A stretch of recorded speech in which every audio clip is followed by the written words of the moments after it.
Subscribe to Storylab for more stories. Now, let's begin this one. Chapter 1.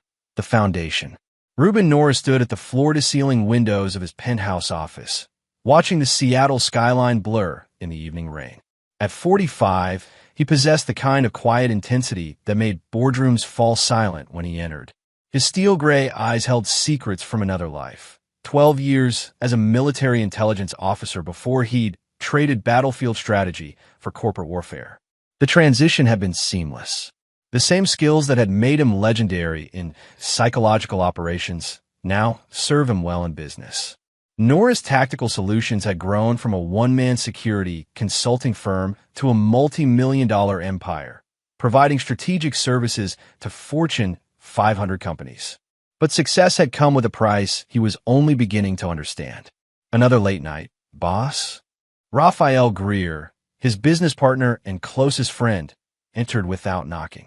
The two men had served together in Afghanistan, where Raphael had saved Reuben's life during an ambush in Kandahar.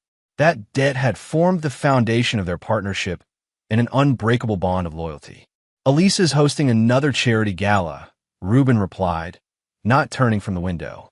"Something about endangered butterflies or children's literacy. I've lost track." Raphael studied his friend's reflection in the glass. "When's the last time you two actually talked? Not about schedules or money, but really talked." Reuben's jaw tightened almost imperceptibly. "We talk plenty. She talks about what she needs, and I provide it." The marriage to Elisa Schneider had begun 18 years ago as a genuine love story. She'd been a psychology graduate student, brilliant and beautiful, working part-time at a coffee shop near the base where Reuben was stationed. Her laugh had been infectious, her mind sharp enough to match his strategic thinking. They'd married 6 months after meeting, and Tammy had arrived 2 years later. But somewhere between his military discharge and building his business empire, the connection had frayed. Elisa had grown comfortable in the lifestyle his success provided, while Reuben had remained the soldier, disciplined, focused, and increasingly isolated within his own home. "Your daughter called my office today," Raphael mentioned casually. "Asked if I knew when you'd be home. Seems like she wanted to talk to you about something important." A rare smile crossed Reuben's features. Tammy was the one bright spot in his increasingly complicated life. At 20, she possessed her mother's beauty and her father's intelligence. She was finishing her junior year at the University of Washington, majoring in international business. Unlike her mother, Tammy seemed to understand and respect the discipline that had built their comfortable life. "I'll make time this weekend," Reuben promised. "Maybe take her to that shooting range she's been asking about." Raphael raised an eyebrow. "You're teaching your daughter to shoot?" "I'm teaching my daughter to protect herself," Reuben corrected. "The world's dangerous, and she needs to understand that dependency on others is a luxury I won't always be able to provide." It was a philosophy that had shaped every aspect of Reuben's life since leaving the military. Trust was earned through action, loyalty was proven through adversity, and weakness was an invitation for exploitation. He'd built walls around his heart so high that even his own family sometimes felt like strangers on the other side. The phone buzzed with a text from Elisa. "Gala running late. Don't wait up. We'll talk tomorrow about Tammy's tuition for next semester." Reuben stared at the message, noting the perfunctory tone. When had their communication become so transactional? When had his wife stopped signing her texts with love or even her name? "Everything all right?" Raphael asked, noting his friend's expression. "Just the usual," Reuben replied, pocketing the phone. "Elisa needs money for something, and I'm expected to provide it without question." But even as he said it, something nagged at him. The tuition had been paid months ago.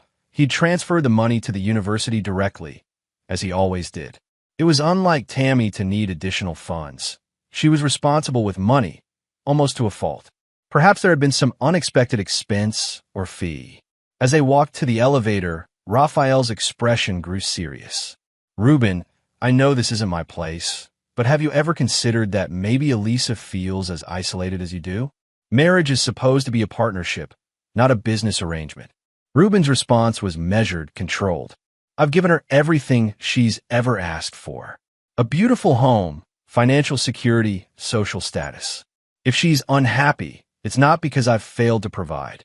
The elevator descended in silence, both men lost in their own thoughts. Raphael worried about his friend's increasing emotional detachment, while Reuben calculated the logistics of his weekend plans with Tammy. Neither could have predicted that by Monday morning, everything they thought they knew about Reuben's family would be shattered beyond repair. Outside, Seattle's rain continued its relentless assault on the city, washing the streets clean while carrying away the debris of another day. Soon, it would wash away much more than that. Chapter 2. Fractures in Paradise. The Norris family home in Bellevue stood as a testament to Reuben's success, a modern architectural masterpiece perched on 3 acres of meticulously landscaped grounds. The house had been featured in Architectural Digest 2 years earlier, with Elisa playing the role of the gracious hostess who had transformed her husband's minimalist vision into a warm family sanctuary. The reality was more complex. Every piece of furniture, every artwork, every carefully placed accent had been chosen by Elisa and paid for by Reuben. He'd learned to appreciate her aesthetic sense, even if he privately preferred the Spartan efficiency of his military quarters. Home was supposed to be a refuge, but increasingly it felt like another battlefield where he couldn't identify the enemy. Saturday morning found Reuben in his study, a glass-walled sanctuary overlooking Puget Sound. The room was his one concession to personal preference: dark leather furniture, military commendations displayed with precision, and a gun safe that held his collection of weapons from his service days. It was here that he conducted his most sensitive business, surrounded by reminders of who he'd been before he became the man who simply provided. Tammy knocked and entered without waiting for permission, a privilege he'd granted only to her and Raphael. She moved with the confidence of youth, but carried herself with a poise that reminded him of her mother in their early days. "Morning, Dad," she said, settling into the chair across from his desk. "Thanks for making time for me." "Always," he replied, noting something different in her demeanor. There was an energy about her, an excitement that seemed barely contained. "Raphael mentioned you wanted to discuss something important." "I do." Tammy leaned forward, her blue eyes, so like her mother's, bright with anticipation. "I've been thinking about what I want to do after graduation, and I want to work with you. Learn the business, maybe eventually take over some operations." Reuben felt a surge of pride and something else: hope. The idea of passing his legacy to someone who understood its value, who appreciated the discipline required to build and maintain success, was more appealing than he'd imagined. "That's a significant decision," he said carefully. "The work isn't glamorous. It requires sacrifice, long hours, and the ability to make difficult choices." "I know," Tammy replied. "I've been watching you my whole life. I understand what it takes." They spent the next hour discussing her academic progress, her ideas for the company, and her understanding of what business succession would entail. Reuben found himself genuinely impressed by her insights and her realistic expectations. Perhaps the distance he'd felt from his family wasn't as permanent as he'd feared. "There is one thing," Tammy said as their conversation wound down. "I'll need to finish this semester strong, and there's been some confusion about the tuition payment. The university is saying there's a balance due." Reuben frowned. "That's impossible. I transferred the full amount in January, as always, directly to the university's accounts." "I know, and I told them that, but they're insisting there's still a balance. Maybe there was some kind of processing error? Mom said she'd handle it, but I wanted to talk to you directly." Something cold settled in Reuben's chest. In 12 years of business operations and 6 years of paying Tammy's tuition, there had never been a processing error. His financial systems were military precise, with multiple verification protocols. If the university claimed money was owed, either they were mistaken or the money had never arrived. "I'll look into it," he promised, making a mental note to call his banker first thing Monday morning. "In the meantime, don't worry about it. Your education is my priority." After Tammy left, Reuben sat alone in his study, staring at the framed photo on his desk. The 3 of them on vacation in Hawaii 5 years earlier. They looked happy, complete. When had that changed? When had he stopped paying attention to the details of his own family's life? The sound of Elisa's laughter drifted up from the kitchen below, mingling with a deeper voice he didn't recognize. They had company, apparently. Unusual for a Saturday morning, but not unprecedented.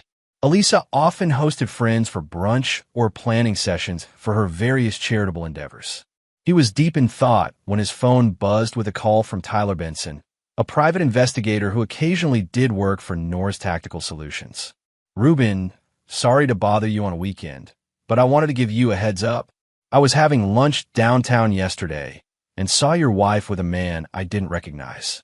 Tall, dark hair, expensive suit. They seemed close." Ruben's military training kicked in emotional control, analytical thinking, information gathering. Close how? Body language. The way they were looking at each other. Could be nothing, but given what I do for a living, I notice these things. "Thought you should know." "I appreciate the call," Ruben replied evenly. "Can you send me what details you remember about the man?" "Already drafted it. I'll email you within the hour." After ending the call, Ruben sat motionless for several minutes. Tyler Benson was a professional who dealt in facts, not speculation. If he'd felt compelled to make this call, there was substance to his concern. The laughter from below continued, now joined by Elisa's voice calling out, "Marco, you're terrible," followed by more laughter. "Marco." Ruben filed the name away as he rose from his chair. 18 years of marriage had taught him to recognize the subtle signs of deception, but he'd been too focused on business to pay attention. Now, with the tuition discrepancy and Tyler's observation, a pattern was beginning to emerge. He descended the stairs with the silent precision of his military training, positioning himself where he could observe without being seen. In the kitchen, Elisa stood close to a man who matched Tyler's description. Tall, well-dressed, with a kind of carefully maintained appearance that suggested significant disposable income. The man's hand rested on the small of Elisa's back as she reached for something in the upper cabinet, a gesture too intimate for casual friendship. When she turned, their eyes met with the familiarity of lovers, not strangers. Ruben had seen enough. He retreated to his study, his mind already working through possibilities and implications. The soldier in him began conducting reconnaissance, while the businessman calculated potential losses. But beneath the tactical thinking, something darker stirred, a cold fury that he'd kept buried since his military days. In Afghanistan, betrayal meant death. In civilian life, the consequences were supposed to be different. But as Ruben Norris sat in his study, watching the rain streak down his windows, he began to understand that some betrayals deserved consequences that went far beyond divorce court. The war was coming home, and this time, he intended to win it decisively. Chapter 3. Intelligence Gathering. Monday morning brought Seattle's typical drizzle and the beginning of Ruben's investigation into his own life. He arrived at the office 2 hours early, using the solitude to examine his family's financial records with the same methodical precision he'd once applied to enemy intelligence networks. The tuition discrepancy was the first thread to unravel. His bank records showed the transfer to University of Washington had been initiated and completed in January, $18,000 for Tammy's spring semester. But when he called the university's bursar office, pretending to be verifying the payment, he learned that while a payment had been received, it was $3,000 short of the full balance. "Mr. Norris," the administrator explained, "we receive a wire transfer for $15,000 in January, but the full semester fee is $18,000. We sent multiple notices to your daughter regarding the outstanding balance." Ruben's jaw tightened. "Can you tell me the source account for that wire transfer?" "Let me check.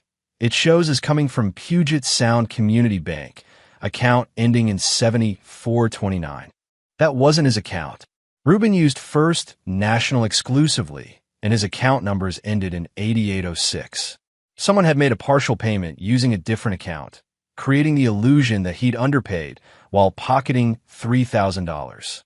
The pattern became clearer as he dug deeper.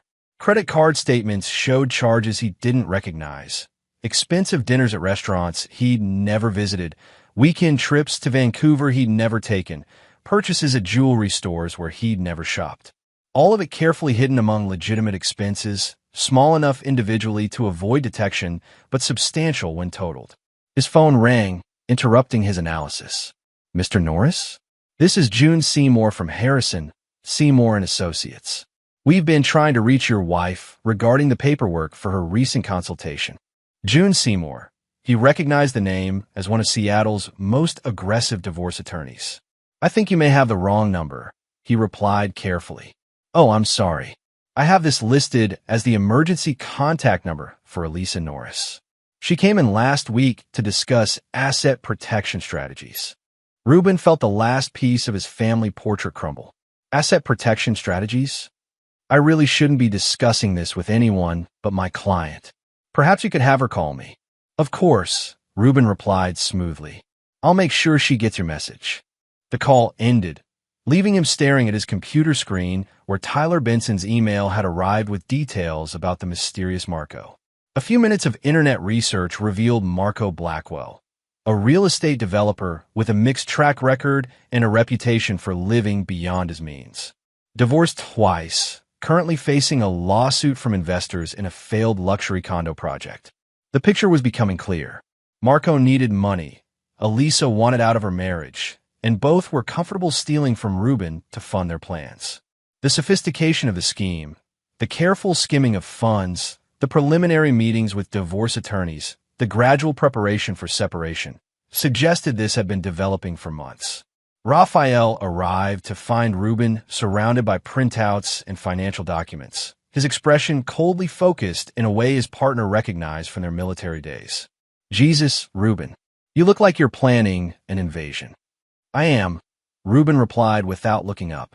I need you to do something for me, quietly. I want comprehensive background checks on Marco Blackwell and a complete financial audit of my personal accounts going back 2 years. What's going on?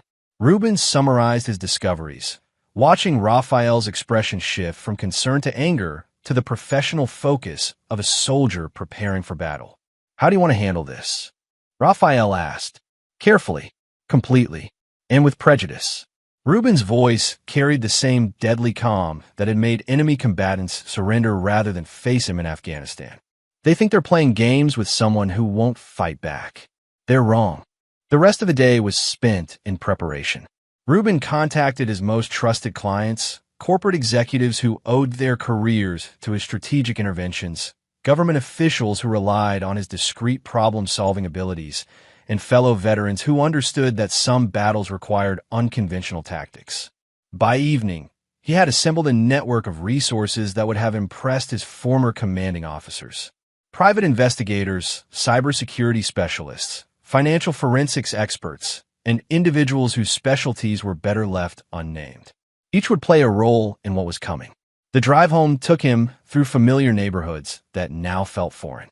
Every landmark, every turn, every familiar sight was tainted by the knowledge of what waited at the end of the journey. A house built on lies, a family that existed only in his imagination, and a wife who had been planning his destruction while he worked to provide for her. As he pulled into his driveway, Ruben caught sight of Elisa through the kitchen window, laughing on the phone. For a moment, she looked exactly like the woman he'd fallen in love with all those years ago. But that woman had never existed or had died so gradually that he'd failed to notice. Inside, the house was warm and elegantly appointed, every detail perfect except for the decay at its heart. Elisa greeted him with a kiss on the cheek and chatter about her day, playing the role of devoted wife with an Oscar-worthy performance. Oh, and Tammy called, she mentioned casually. Something about still needing to sort out that tuition balance. I told her not to worry, that we'd handle it by Friday. Of course, Ruben replied, matching her tone. I'll take care of it. He would indeed take care of it, along with everything else. That night, as Elisa slept beside him, Ruben stared at the ceiling and planned. In Afghanistan, he'd learned that the most effective operations were the ones where the enemy never saw you coming. You gathered intelligence, identified weaknesses, and struck with overwhelming force before they could mount a defense. This would be no different. Except this time, the stakes were more personal than national security. This time, they had taken everything he'd built and tried to destroy him with it. By Friday, as Elisa had promised, everything would indeed be handled, just not in the way she expected. The hunter had become the hunted, and Ruben Norris was about to remind Seattle why he'd been legendary in the dark corners of the world where nations settled their differences with bullets instead of lawyers. Chapter 4. The revelation. Friday evening arrived with the weight of inevitability.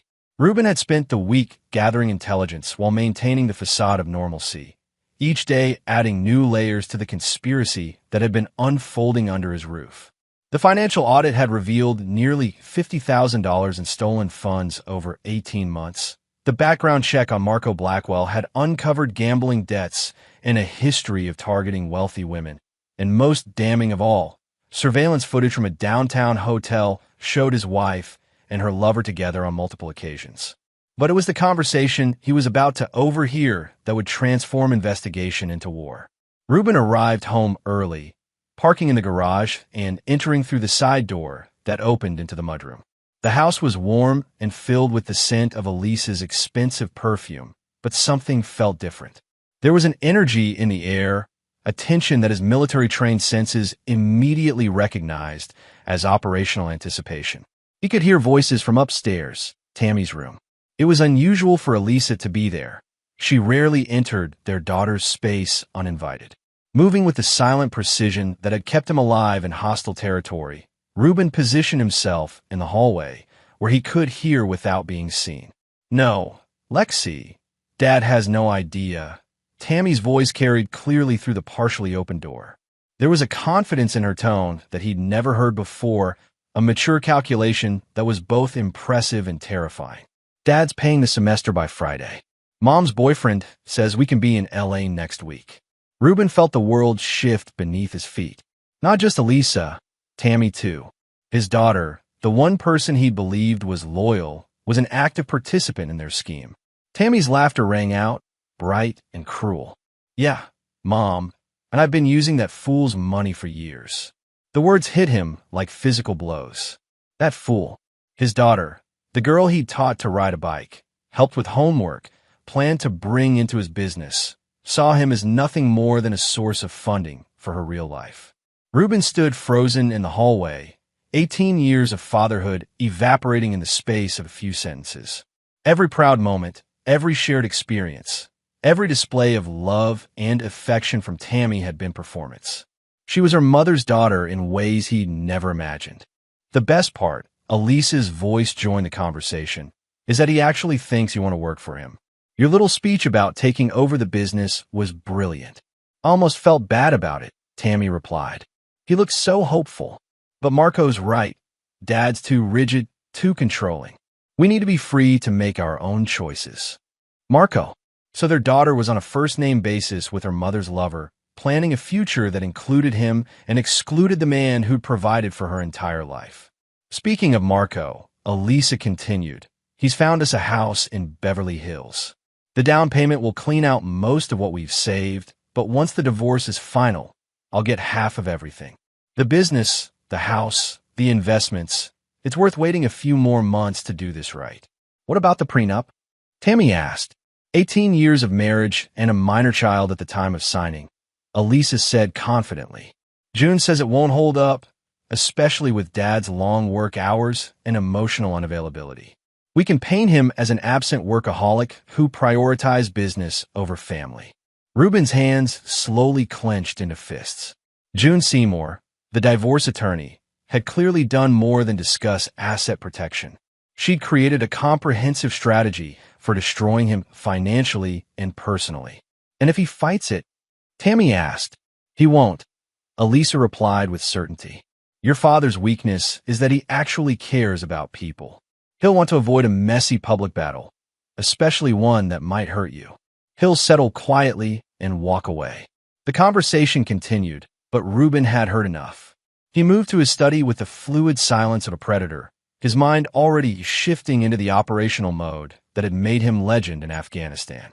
They had underestimated him catastrophically, mistaking his love for weakness and his generosity for stupidity. Sitting in his leather chair, surrounded by the symbols of his military service, Reuben began making calls.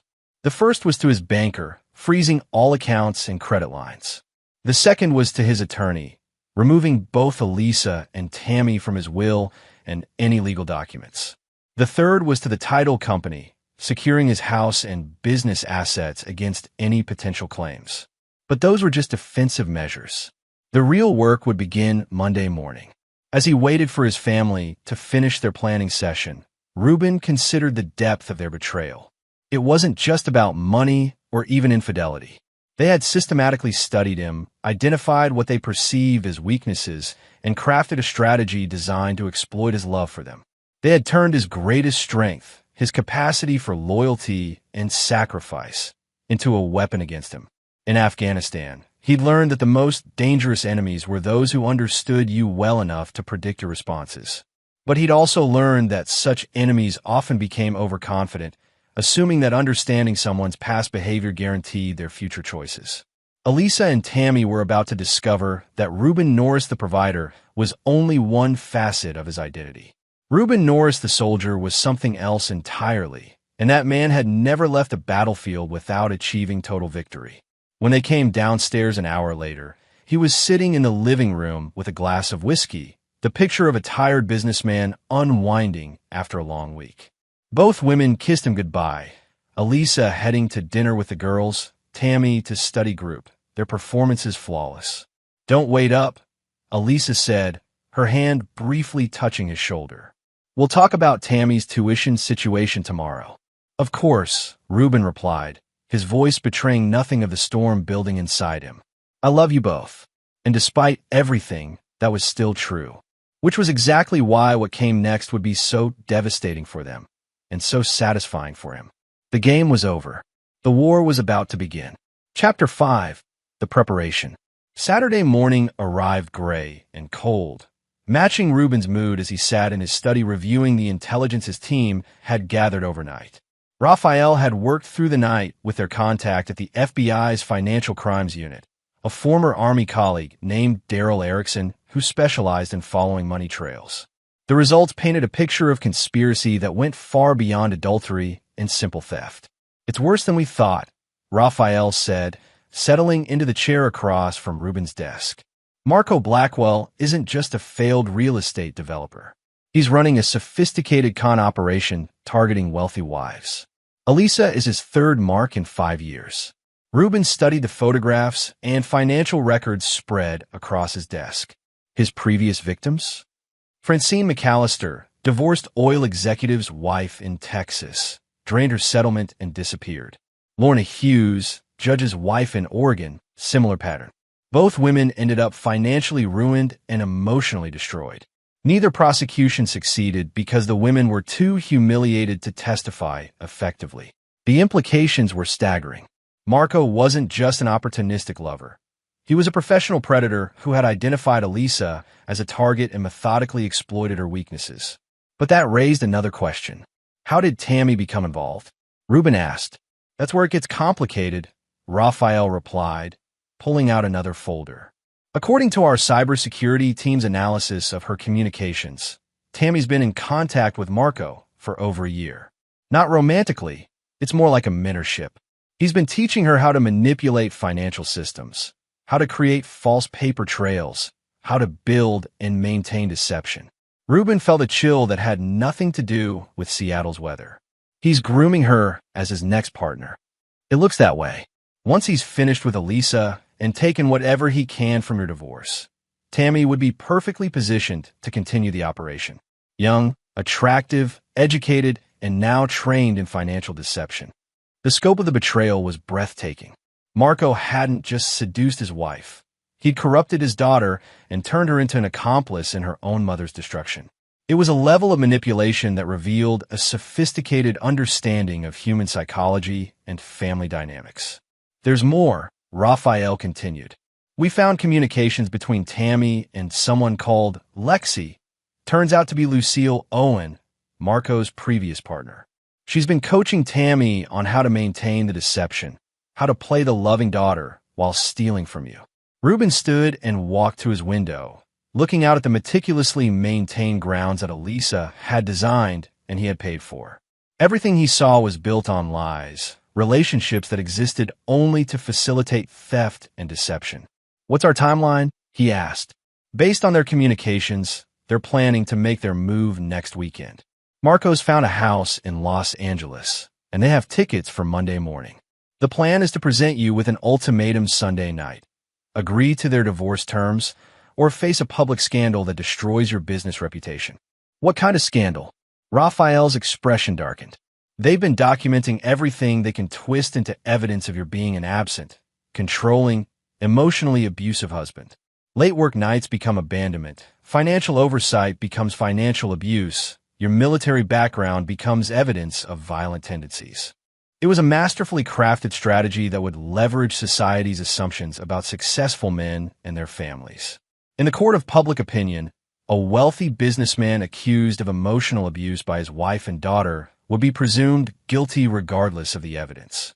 They're counting on you settling quietly to protect your reputation, Raphael observed. Then they've miscalculated, Reuben replied, his voice carrying the deadly calm that his former commanding officers would have recognized. They want to play psychological warfare. They have no idea what they're dealing with. The next few hours were spent in intensive planning. Reuben contacted a discreet security firm run by former Special Forces operators, arranging for comprehensive surveillance of Marco, Elisa, and Tammy. He met with his most trusted financial advisor to restructure his assets in ways that would make them impossible to access through divorce proceedings. Most importantly, he began implementing a psychological operation designed to turn their own strategy against them. Sunday afternoon, Reuben was in his study when Tammy knocked and entered. She moved with the same confidence he'd noted the week before, but now he recognized it for what it was, the arrogance of someone who believed she held all the cards. "Dad, I wanted to talk to you about something important," she said, settling into her usual chair. "I've been thinking about my future, and I've decided I want to move to Los Angeles after graduation. There are better opportunities there for what I want to do." "And what exactly do you want to do?" Reuben asked, genuinely curious about how she would play this scene. "Entertainment law, maybe talent management. I know it's different from your business, but I think I need to find my own path." It was a skillful performance, mixing truth with deception in a way that would give her emotional cover if she ever had to justify her choices. She wasn't lying about wanting independence. She was just omitting the part about stealing from him to achieve it.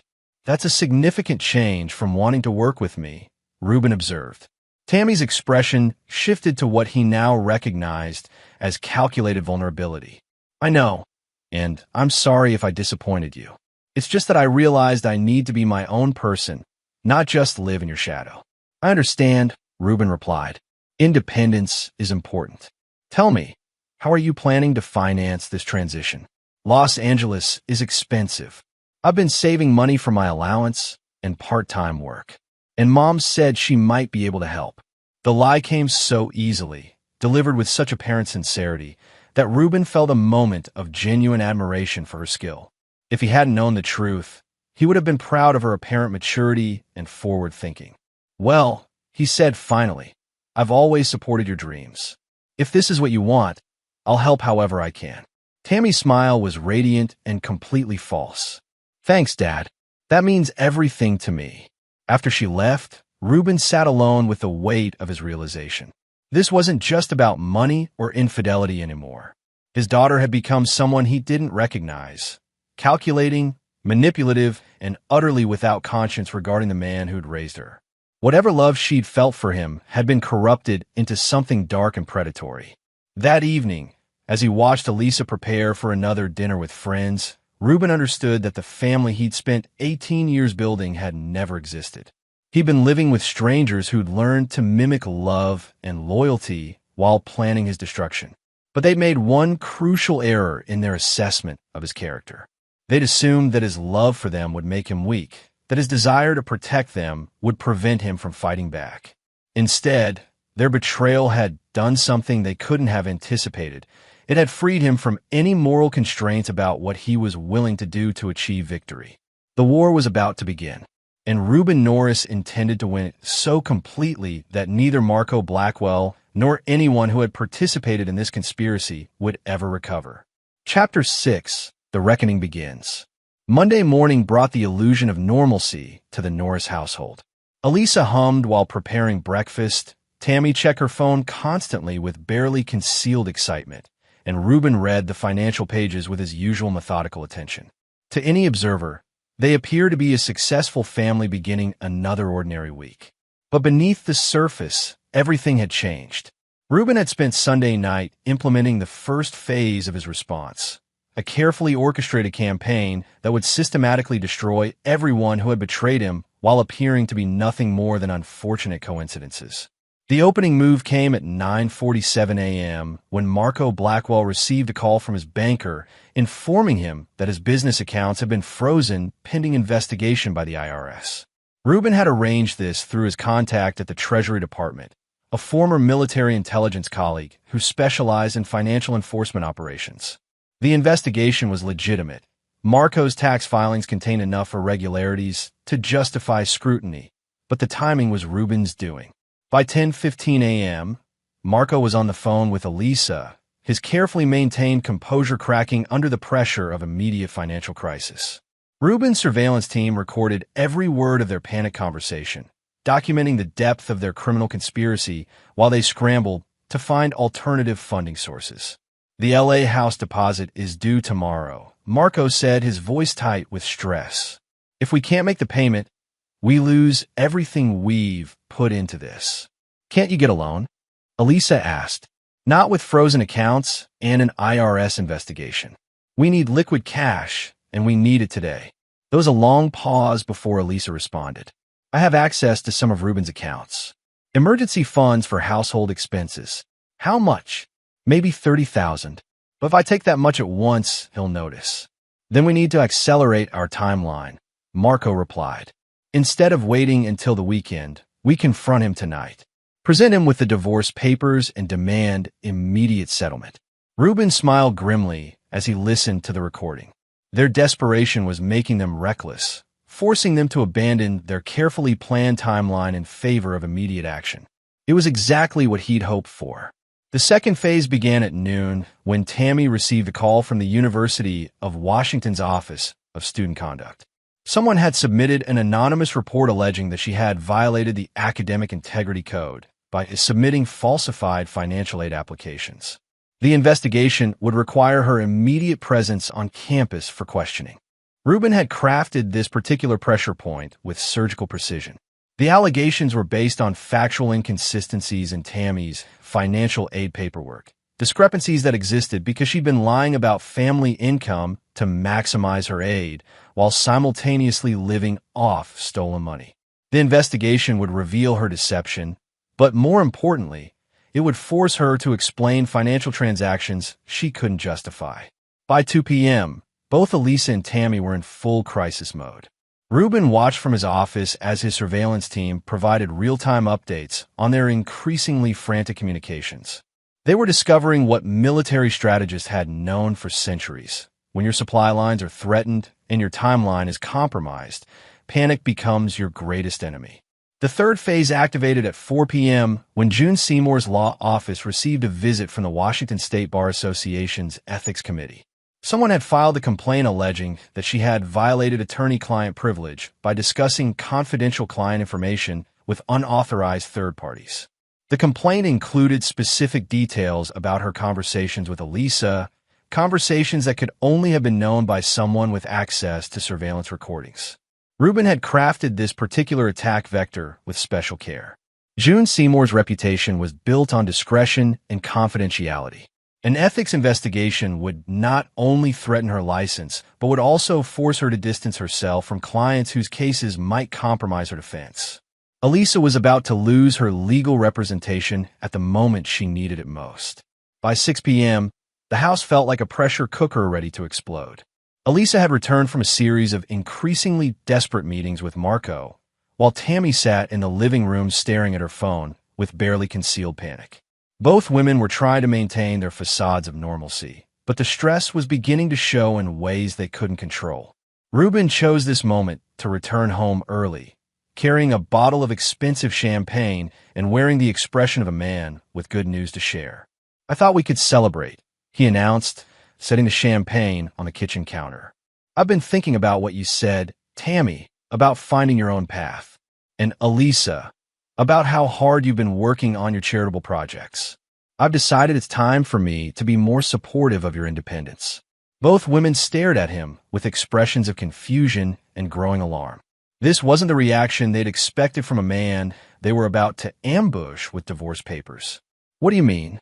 Elisa asked carefully. I think you're both right about needing space to grow. So I've made some arrangements. Reuben opened the champagne with a celebratory pop. Tammy, I've set up a trust fund that will give you complete financial independence. No more allowances, no more asking for money. You'll have the freedom to make your own choices. Tammy's face went pale. What kind of trust fund? The kind that requires you to maintain a clean criminal record and demonstrate financial responsibility, Reuben replied smoothly. Any evidence of fraud, theft, or financial deception voids the entire arrangement. The silence that followed was deafening. Both women understood exactly what he was telling them. He knew about their crimes, and he was giving them a choice between prison and poverty. And for you, darling, Reuben continued, turning to Elisa, I've decided to grant you the divorce you've been planning with June Seymour. Effective immediately. Elisa's composure finally cracked. Reuben, I don't know what you think you know. I know everything. He interrupted, his voice shifting to the deadly calm that had made enemy combatants surrender rather than fight him. I know about Marco Blackwell, about your theft of my money, about your plan to destroy my reputation. I know about Tammy's participation and her recruitment by Marco for his next operation. I know about the house in Los Angeles and your timeline for leaving. He poured himself a glass of champagne and raised it in a mock toast. What you don't know is that all of it, every plan, every stolen dollar, every lie you've told, has been carefully documented and will be used to ensure that you never recover from what's about to happen to you. The transformation in both women was immediate and total. The masks of love and loyalty fell away, revealing the calculating strangers they'd always been. But now they were strangers facing an enemy who understood them completely while remaining utterly beyond their comprehension. You can't prove anything, Tammy said, but her voice lacked conviction. Reuben smiled, and for the first time in months, it was genuine. My dear daughter, I don't need to prove anything. I just need to destroy you. And that process began 3 days ago. The war had officially begun, and Reuben Norris was already winning. Chapter 7, Total Warfare. Tuesday morning brought chaos to the lives of everyone who had betrayed Reuben Norris. While he sat in his office methodically reviewing the previous day's intelligence reports, his enemies were discovering the true meaning of psychological warfare conducted by someone who understood how to destroy people from the inside out. Marco Blackwell's world was collapsing with mathematical precision. The IRS investigation had expanded to include his previous business ventures, exposing a pattern of tax evasion and fraud that would result in both criminal charges and financial ruin. His gambling debts, previously manageable through manipulation of wealthy women, were now being called in by creditors who had been contacted by mysterious third parties offering to purchase the debts at premium prices. But the most devastating blow came from an unexpected source. Francine McAllister and Lorna Hughes, his previous victims, had been contacted by a private investigator who offered them detailed evidence of Marco's criminal activities in exchange for their testimony against him. Both women, eager for revenge against the man who had destroyed their lives, had agreed to cooperate with prosecutors in multiple jurisdictions. He's looking at 20 to 30 years, Raphael reported, studying the updates from their legal contacts. Federal fraud charges, state theft convictions, and civil suits that will bankrupt him even if he ever gets out of prison. Reuben nodded with satisfaction. And our other targets? Elisa spent the night at a hotel after the confrontation. She's been trying to reach June Seymour, but her lawyer has formally withdrawn from representation. The ethics investigation is moving faster than expected. Apparently, June has a history of boundary violations that this complaint has brought to light. The destruction of Elisa's legal support was particularly satisfying. June Seymour had built her career on helping wealthy women extract maximum settlement from their ex-husbands, often through ethically questionable tactics. The ethics investigation would not only end her legal career, but would also expose her previous cases to review, potentially helping dozens of men who had been victimized by her strategies. What about Tammy? Raphael's expression darkened. That's where things get complicated. The university investigation has uncovered evidence that she's been involved in a broader financial aid fraud scheme. Multiple students have been submitting false information, and Tammy appears to be one of the organizers. Reuben felt a moment of genuine sadness. Tammy's corruption ran deeper than even he had suspected. She hadn't just stolen from him. She'd become a criminal who was victimizing the educational system and potentially preventing deserving students from receiving aid they needed. Federal charges? He asked. Almost certainly. Student aid fraud is a federal crime, and the amounts involved suggest this is an organized conspiracy. She's looking at significant prison time. The irony was perfect.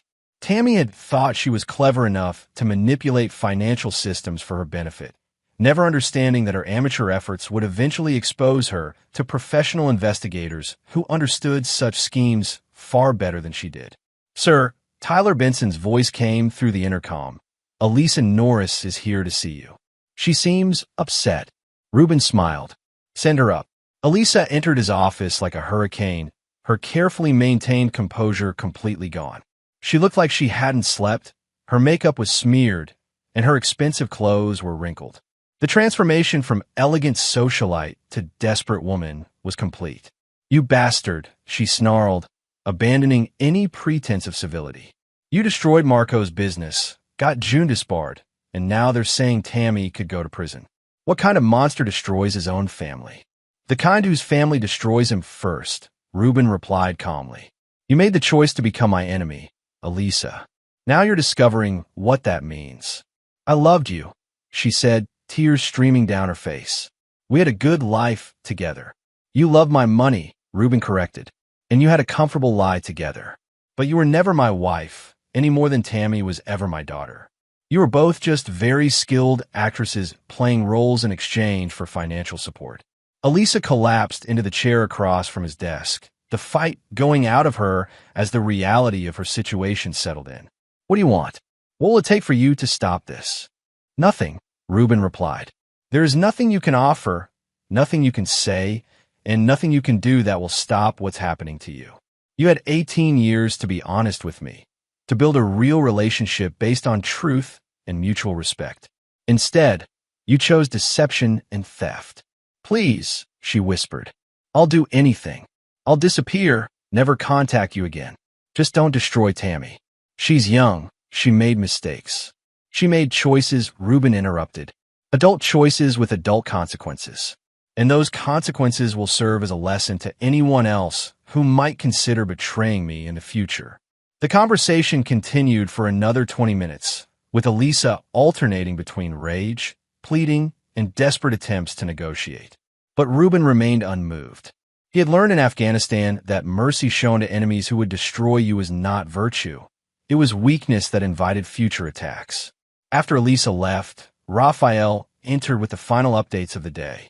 The house in Los Angeles fell through when Marco couldn't make the deposit. Tammy's been expelled from the university pending the federal investigation. And there's one more thing. We've identified Lucille Owen's location. Marco's previous partner? She's been living in Miami under an assumed identity, running a similar operation on wealthy divorced men. Our contacts at the FBI are very interested in her activities. Reuben considered this information.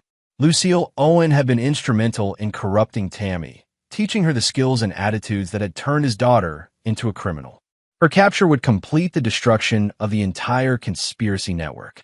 "Arrange for her arrest," he ordered.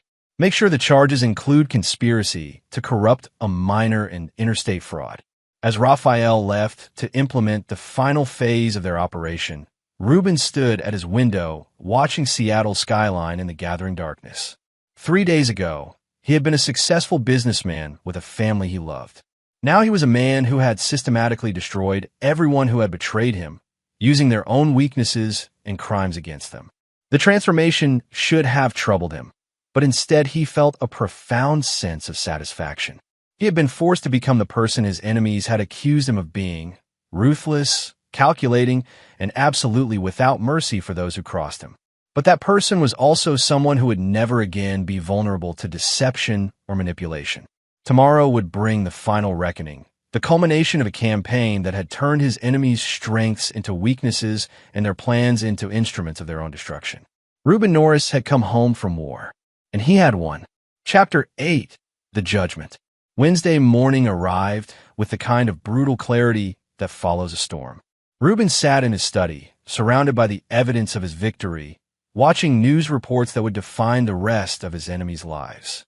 The local news had picked up the story of a complex fraud scheme involving Seattle socialites and a real estate developer, while the business press was reporting on the arrest of a prominent divorce attorney for ethics violations. Marco Blackwell had been arrested at dawn, charged with federal fraud, state theft, and conspiracy. The FBI had coordinated with multiple jurisdictions to ensure he would face prosecution in every state where he had operated. Reuben's team had been thorough in documenting his crimes, providing prosecutors with evidence so comprehensive that Marco's public defender was already discussing plea bargains. June Seymour's legal career was over. The ethics investigation had revealed a pattern of violations spanning over a decade, including client fund misappropriation and evidence tampering. Her law license had been suspended pending criminal investigation, and several of her previous cases were being reviewed for prosecutorial misconduct. But it was the third news story that provided the deepest satisfaction.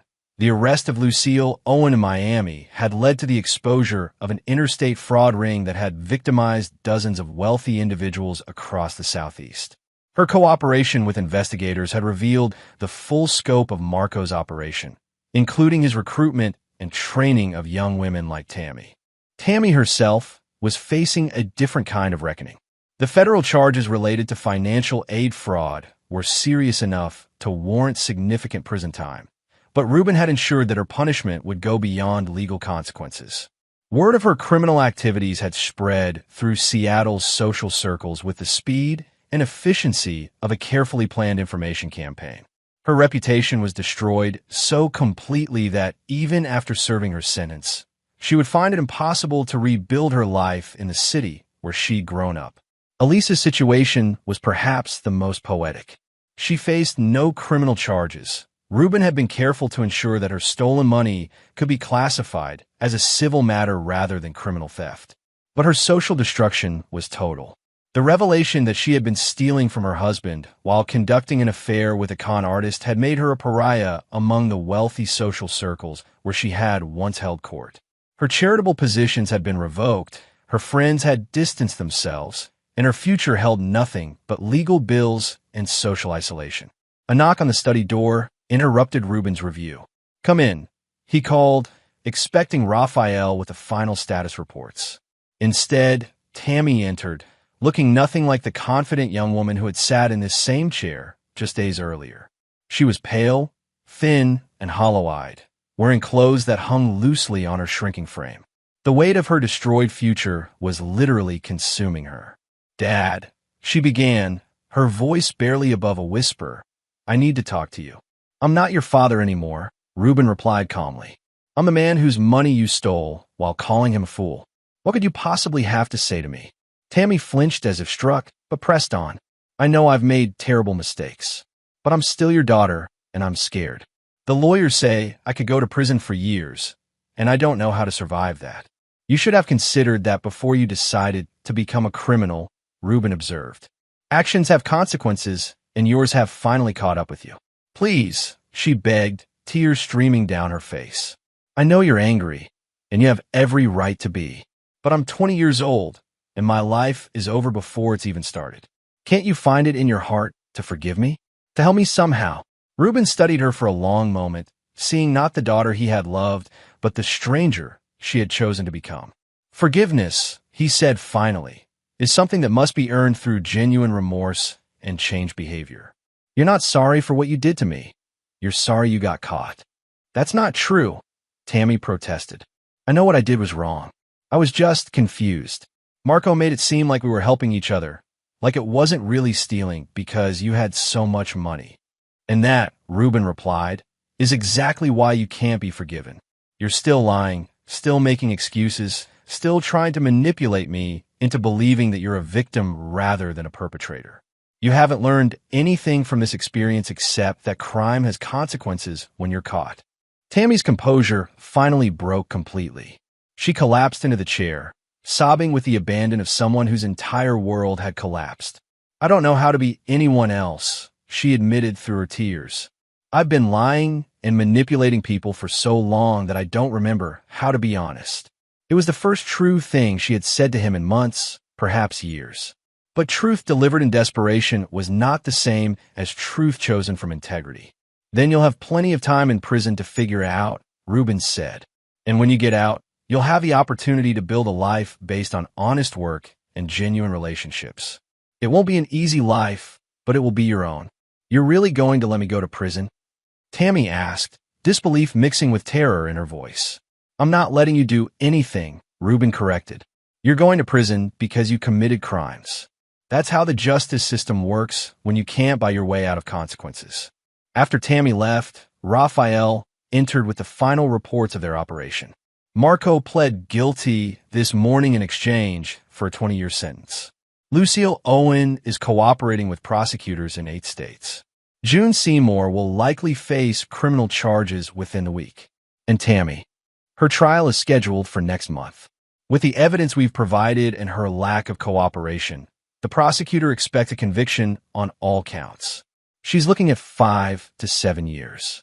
Reuben nodded, feeling a complex mixture of satisfaction and melancholy. Justice was being served, but the cost had been the complete destruction of everything he had thought was his family. He was victorious, but victory had left him alone in ways he had never experienced. There's something else, Raphael continued.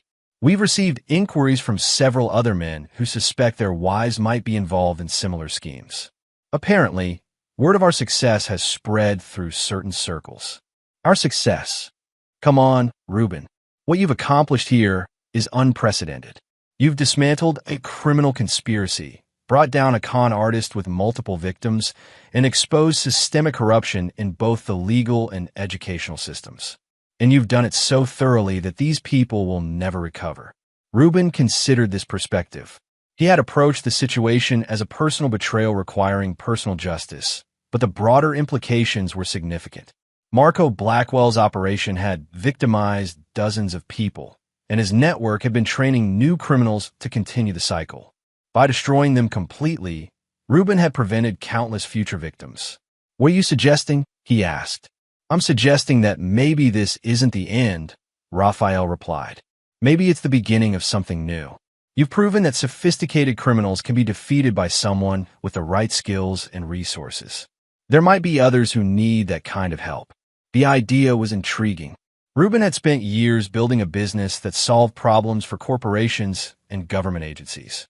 Perhaps there was a market for solving problems that the traditional justice system couldn't handle.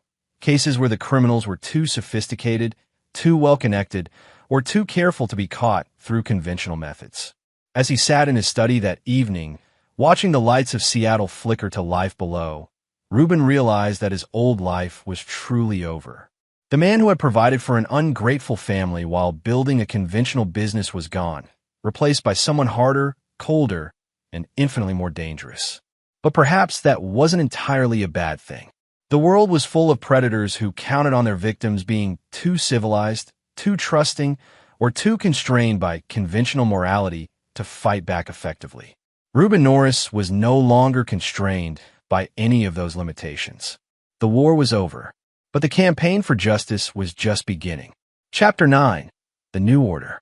6 months later, Reuben stood in his newly redesigned office. The space transformed from a corporate boardroom into something that more accurately reflected his evolved purpose.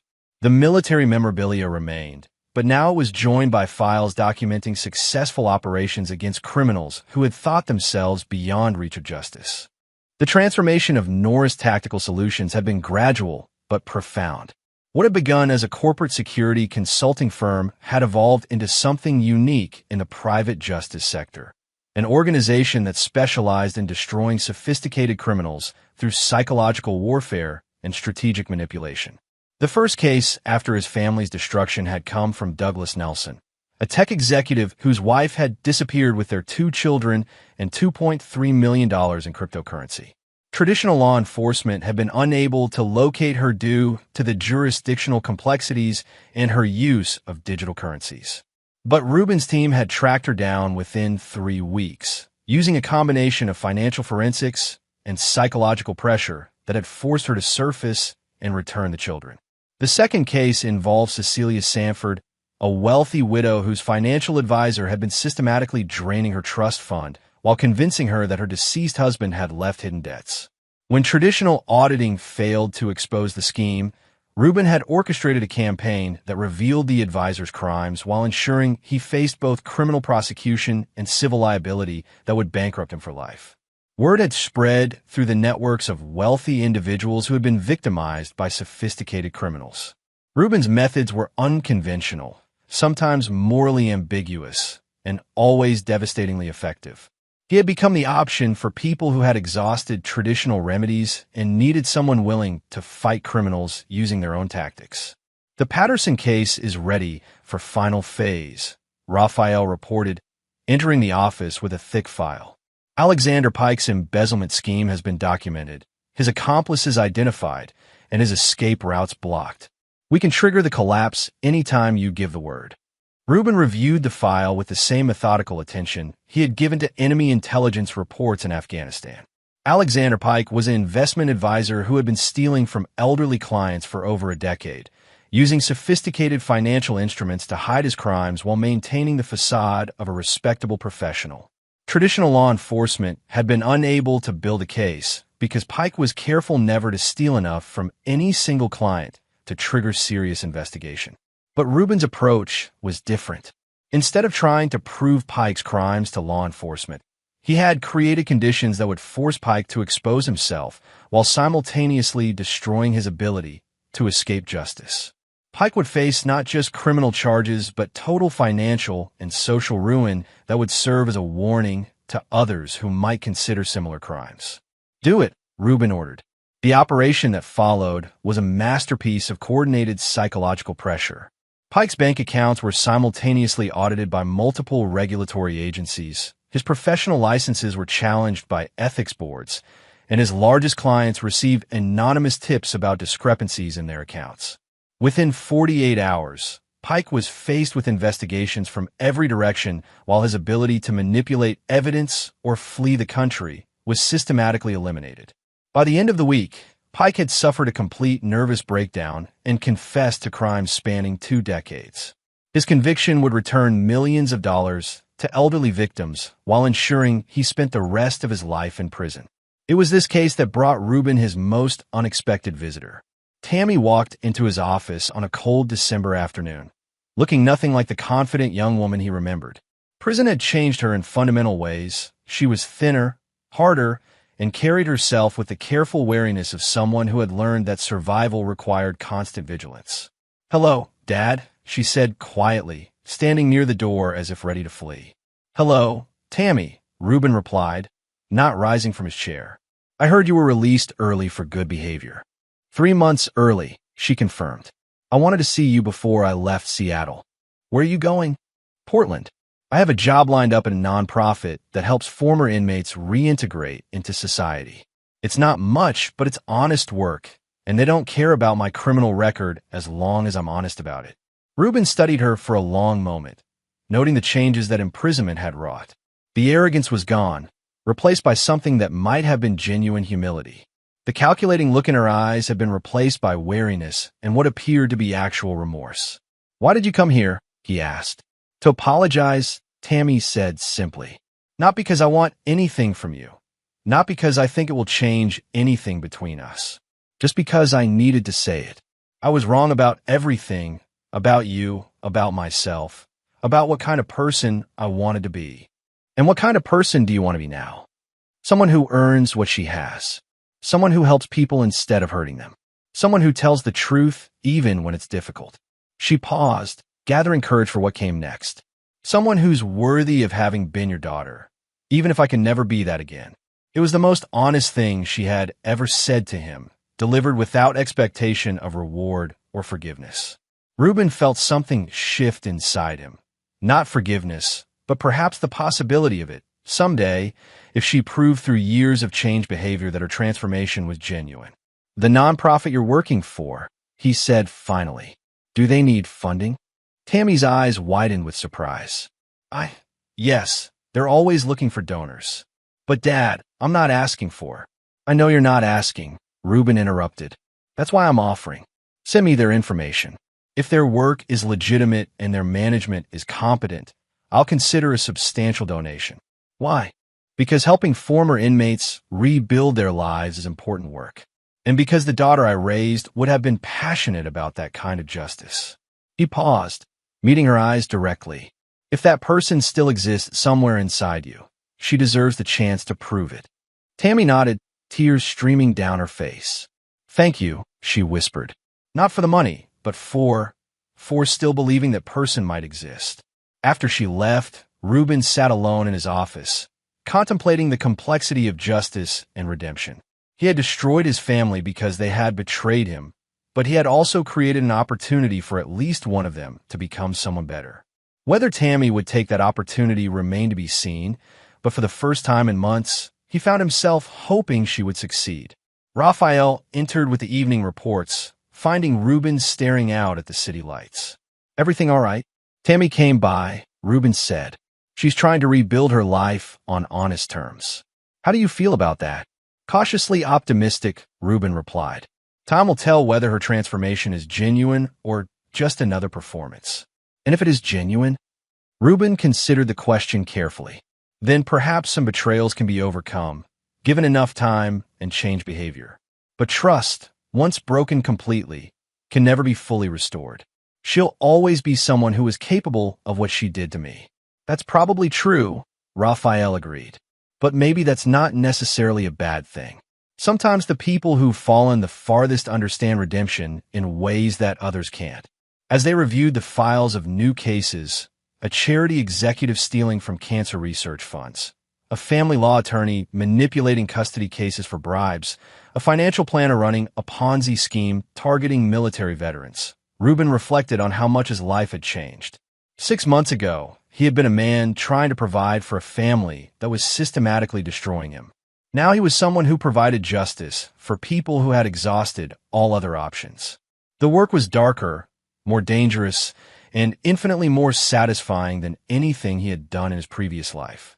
He had found his true calling in the space between legal justice and personal vengeance, where sophisticated criminals faced consequences that conventional law enforcement couldn't deliver. Outside his window, Seattle sparkled in the winter darkness, a city full of people trying to build lives and dreams while predators worked to destroy them. Reuben Norris had become the hunter who hunted the hunters, the predator who preyed on predators. It was a cold existence, but it was honest in ways his previous life had never been. And in a world where trust was a luxury and betrayal was always possible, honesty, even brutal honesty, was the only foundation on which anything meaningful could be built. The war with his family was over. The war for justice would never end. And Reuben Norris had finally found his place in it. This is where our story comes to an end. Share your thoughts in the comments section. Thanks for your precious time. If you enjoyed this story, then please make sure you subscribe to this channel. That would help me a lot. Click on the video you see on the screen, and I will see you there.